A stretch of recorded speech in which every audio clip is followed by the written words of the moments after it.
Hello everyone, in this video I'm going to show you how to get a QR code for your YouTube channel. So if you want to get a QR code for your YouTube channel, here is a quick guide on how to get it done. So the first thing you have to do is tap on your U icon at the right down corner of the screen. Just tap on it.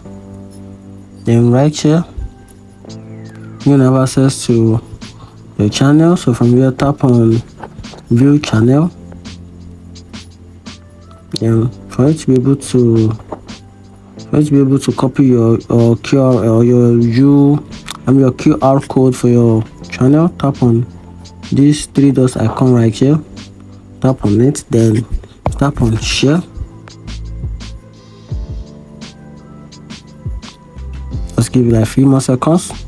Then right here you can now tap on your QR code.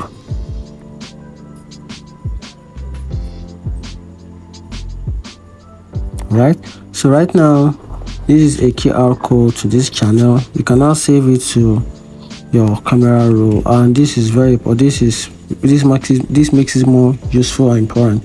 You can decide to share your QR code with any other people or your friends, or you can share it on other social media platform. Could be Twitter, Instagram, LinkedIn and Twitter. So it depends on how you want it. And that's it. If you find this video helpful, turn on the notification button and subscribe for more. Thank you.